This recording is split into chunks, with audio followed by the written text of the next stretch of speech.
July 4th will be here before you know it, and there is a wonderful event coming up. I want to talk about it. And so I wanted to bring in the person who knows more than anybody I know in the world. He's a very handsome fellow. He is Matt Morgan. He is a dear friend of mine. He is also with Outdoor Amarillo. So, Matt, I want to bring you in. Let's talk about it. This big event that you guys got coming up with Outdoor Amarillo on the July 4th +1. Yeah, so the event's July 5th, which is great for us this year because that's a Saturday. So we're going to be in John Stiff Park. Gates are going to open about 3:30 p.m. We're going to run until, well, after the fireworks and drone show is over. That could be 11 o'clock or somewhere around in there. We're partnering with the City of Amarillo, specifically the Parks and Recreation Department, to bring this event back for our second year. Last year we had like 15,000 people kind of unexpectedly. This year we're looking at possibly 25,000 people. Holy cow. But we're thrilled to get that many bodies into one of our most beautiful parks in town. John Stiff, yeah. Fireworks, drones. We've got music going all day long.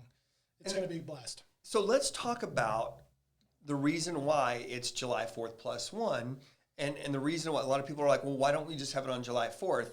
There's a good reason. Yeah, I mean, everybody knows the city of Canyon has almost cornered the market on the 4th of July. I mean, all of their festivities are so fun and, family-oriented. It's a great place to be. We didn't want to compete with that. We also didn't want to compete against, what the sod poodles do. And so we just looked at why not carry over that celebration onto July 5th. Yeah. It came with a cool title. We call it Independence Day +1. So that's kind of our niche now. And just happy to be able to do it anytime. So how shocked were you last year? I know in the planning of it, you guys were hoping to have some people show up. It was an inaugural event in Amarillo. You never really know. And so all of a sudden, and I talked with people that were on your committee, they were like, it was bonkers. Yeah, just insanity is probably the best word to describe what was going on in my head. We had, obviously, an event like this takes months and months of planning, and we had been doing that with the city, and they had been telling us all along, this is the first time we're bringing a celebration back since 2017. It's going to be well attended, and in our minds we thought, if we get 2,500, 3,000 people out there, be happy. Going to be so stoked. That's about the amount we had promised our bands that were playing. Like, you're going to get an audience of, maybe 3,000. And then I saw the cars starting to line up on Bell Street and on 45th, and I just realized we're way past 3,000 people, and it's like 4:30 in the afternoon. And by the time the event ended, we some drone footage and some superior software that the city of Amarillo has. We identified about 15,000 folks out there. That's incredible. Yeah. Okay, so obviously bands look at that and go, yeah, 15,000 people, let's go. Who did you bring in this year? Well, we've got our 2 opening acts booked. We're kind of keeping it under wraps for now. Okay. We're doing, and we're working on a headliner that you know the name. You love these guys, and we're working on it, but we can't publish anything yet. We're going to go through the official City of Amarillo press releases to announce everything. I can't wait for some breaking news to figure out how that goes. And then food trucks. You guys bringing in food trucks? Yeah, last year we had 10. That was probably our biggest learning experience last year. Obviously, we weren't expecting 15,000 people. 10 food trucks, 15K, not going to work out. So we're going to have at least 20 food trucks this year. They're going to be surrounding the entire event. There will be no shortage of snacks, tacos, burgers, you name it. And this is a great thing for them because it's an opportunity when you can get 15,000, 20,000 people in one area. That's a lot of tacos. Yeah, or tank burgers or whatever you want. Yeah, I mean, it's going to be any food you could possibly imagine, fair food, all the above. Last year, I think 9 out of 10 trucks reported to us that it was the best day they'd ever had as a business owner. We're hoping that we give 20 food trucks that opportunity this year. I love that. Boosting these businesses up, and it can be it's, again, when you're serving that many people, it can make your summer. Yeah. I want to kind of go back to the beginning of Outdoor Amarillo. I love it. I have the shirts, I have the koozies, I have all the things. I attend all the events.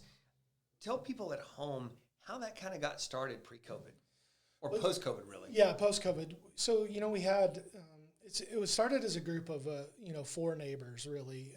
We realized during the COVID pandemic, our park usage was just skyrocketed.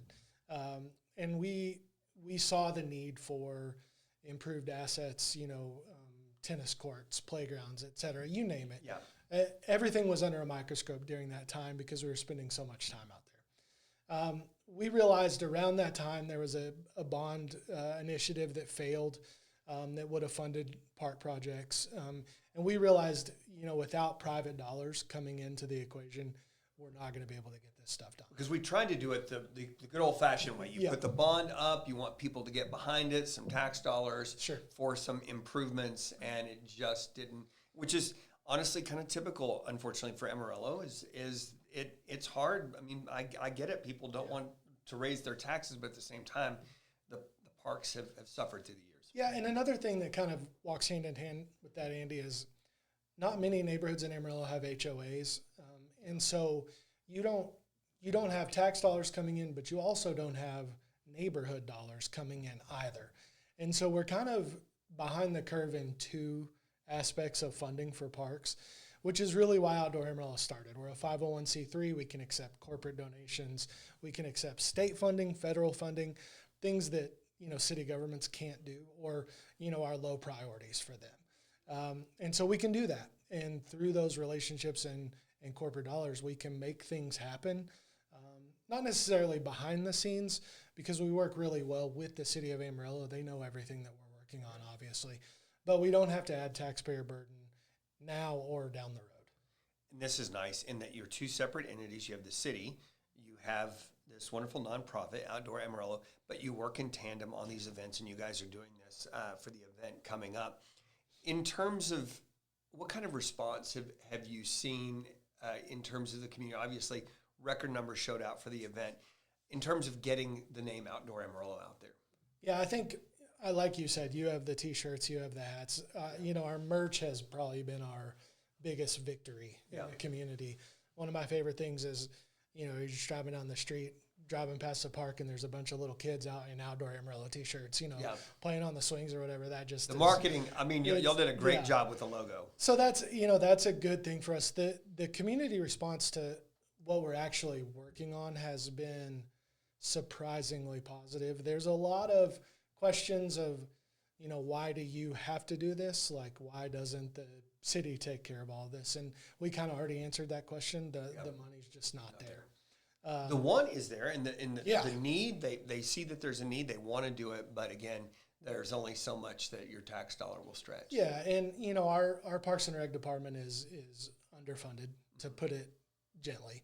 Yeah. And they're playing catch up, years and years and years of assets that just get natural wear and tear, and obviously the weather in the Texas Panhandle wears out equipment, and especially like landscaping and the surfaces that playgrounds sit on, those things get worn out so much faster here than, more moderate places. So there's a lot of work that needs to be done, and we're kind of happy to pick up the slack and help the work get done. And the community has responded very well, not just at our events, but feedback on the projects that we're working on, helping us form committees in neighborhoods that are driving the projects that we're actually going to be working on. The response is amazing. So let's talk about what you are working on. Sure. Again, we've got some good fundraisers coming up. Where are you kind of putting your focus right now with Outdoor Amarillo? So right now we're working on a pilot park project at Paramount Park at 34th and Western. One of the great things about it is that neighborhood, geographically speaking, is one of the larger neighborhoods in the city. It has a huge demographic span of folks too, not just income diversity, but actually racial diversity, everything like that. We're really touching multiple populations in one neighborhood. One of the other cool things about that park is it is fully city-owned and city-maintained, so there isn't any other bureaucratic red tape to go through like with the school district or anything like that. So it was an easy access point. We have a steering committee of 5 people who live in that neighborhood who came to us with the ideas that they wanted to see in that park. We were able to have a community meeting at the tennis courts there. We had over 100 people who live in that neighborhood show up. A couple of those good food trucks we talked about were there. But we got feedback from them through that event and then surveys in the 6 weeks following that event. And so right now where we are on that project is we have some initial renderings and an initial projected budget for what that project is going to cost. Those items right now are being reviewed by the Parks and Rec Department, again, as part of that relationship.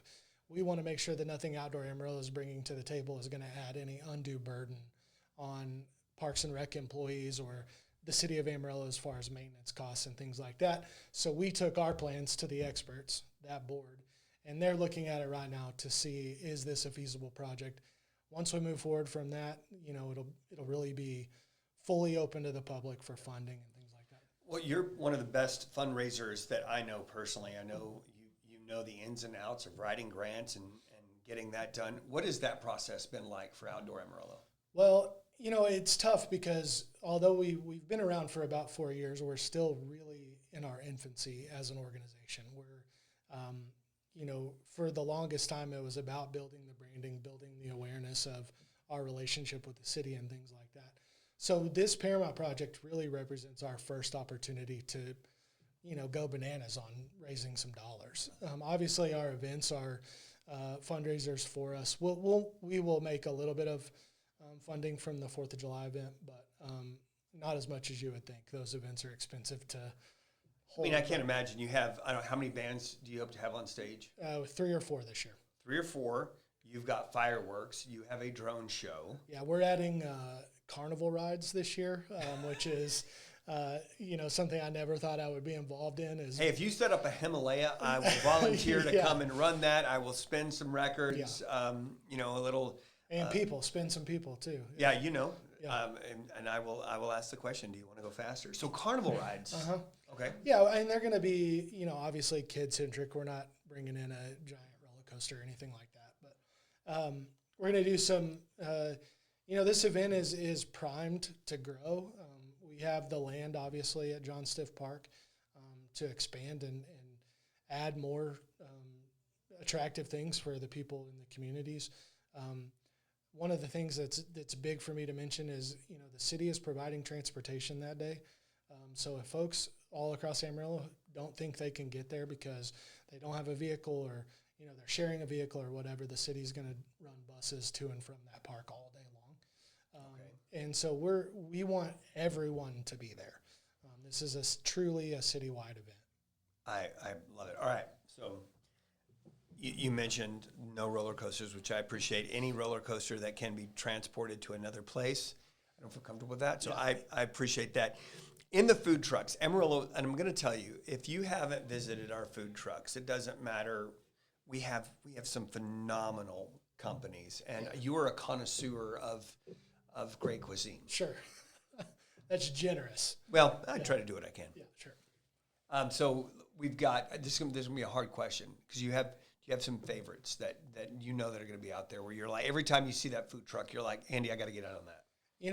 What I will say, I'm gonna politically answer. Oh, okay, you have to. I understand that. Yeah. Yeah, I love all of the 20+ food trucks that are going to be every single in one attendance. But I will tell you this: catering specifically for our VIP area and our sponsor area this year is Cochina on the Go.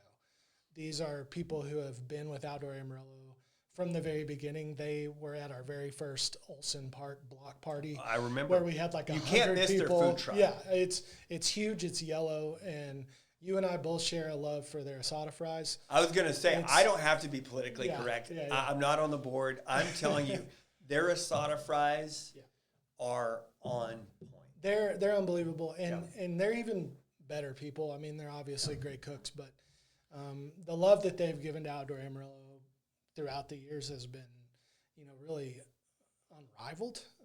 And so we love them. I'll shout them out specifically for doing our VIP area. Okay, you mentioned VIP area. What do we need to do to be a VIP? What kind of donation do we need to make? Well, our lowest level of sponsorship is $1,500. That gets 8 admissions into that VIP area, which is a catered dinner and free beverages for the entire duration of the event. So if you're looking at a little under $200 a person at that level for all your food and drinks for that whole day, plus the concerts, plus the fireworks and drone show, I mean, it's a pretty good steal. I think we probably should use this time. I'm going to assume you're going to need my transportation for the event again this year. Yes, I would love to have it. We'll book it. It's yours. Well, Matt, where can we go to learn more about Outdoor Amarillo 1, and then if we want to see more about Independence Day +1? Yeah, so for the Independence Day +1 specifically, we're running all of that through the Parks and Recreation website. So you'd have to visit amarillo.gov, navigate to the Parks and Rec, and go that way. If you want to know about Outdoor Amarillo, you can go to outdooramarillo.org. You can also do Facebook/Outdoor Amarillo, Instagram/Outdoor Amarillo, all that stuff.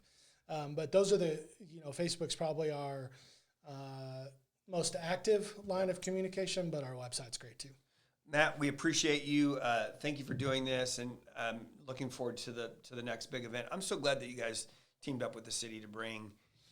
We missed something since 2017, and not having something here in the city, something that people could go out. And so I'm interested to see. I mean, if you got 15,000 year one, what's year two look like? Yeah, there's no telling. I'm a little nervous, but I'm also really excited about it too. Again, it's getting people together, people having community together, and celebrating this wonderful country and doing it together as a community. Matt Morgan, I appreciate you. Thank you, and we'll grab beverages soon. Yeah, my pleasure, man. All right.